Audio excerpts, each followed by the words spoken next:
Telugu cinema ఇండస్ట్రీలో దిగ్గజ నటులలో ఒకరు నట కిరీటి Rajendra Prasad. Mass, family, class హీరోలకు ధీటుగా కామెడీ హీరోగా రాజేంద్ర ప్రసాద్ ఇండస్ట్రీలో ఒక కొత్త బెంచ్ మార్క్ ని ఏర్పాటు చేశారు. ఆ రోజుల్లో ఈయన సినిమాలు చిరంజీవి చిత్రాలతో పోటీ పడేవి అంటేనే అర్థం చేసుకోవచ్చు అప్పట్లో హీరోగా రాజేంద్ర ప్రసాద్ రేంజ్ ఎలాంటిది అనేది. వయసు పెరిగిన తర్వాత ఎంత సూపర్ స్టార్ కి అయినా మార్కెట్ పోవాల్సిందే. అలా రాజేంద్ర ప్రసాద్ కి కూడా మార్కెట్ పోయింది. హీరోగా మార్కెట్ ని పోగొట్టుకున్న తర్వాత రాజేంద్ర ప్రసాద్ కి క్యారెక్టర్ ఆర్టిస్ట్ రోల్స్ వచ్చాయి.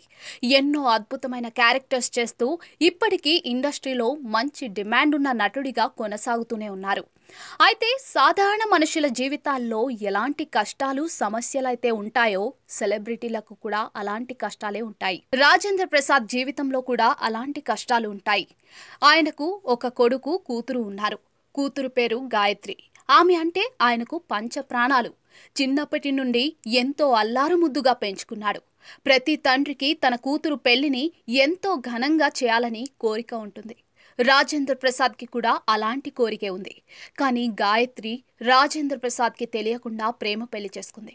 ఇది ఆయనకు గుండెలు ఆగిపోయేంత పని చేసింది. ఆమెతో మాట్లాడడం కొన్నాళ్ళు పాటు పూర్తిగా మానేశాడు. కానీ ఎంతకాలం కన్న కూతురికి దూరంగా ఉండగలడు? కొన్నాళ్లకు ఆయనే తన ఇంటికి కూతురిని పిలిపించుకున్నాడు. ఆమె గడుపుతున్న జీవితాన్ని చూసి ఎంతో సంతృప్తి చెందాడు. బంగారం లాంటి అల్లుడు దొరికాడని మురిసిపోయాడు.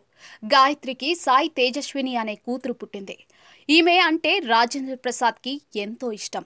మహానటి చిత్రంలో ఈ చిన్నారి చిన్నప్పటి సావిత్రి క్యారెక్టర్ని చేసింది. అలా తన కూతురుతో, మనవరాలితో కలిసి రాజేంద్ర ప్రసాద్ ఎంతో సంతోషవంతమైన జీవితం గడుపుతున్న సమయంలో ఆయన నుండి నేడు తన కూతుర్ని తీసుకెళ్లిపోయాడు ఆ దేవుడు.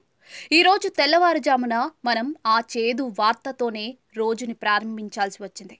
ఆమె వయసు కేవలం 38 సంవత్సరాలు మాత్రమే. గుండెపోటుతో మరణించింది.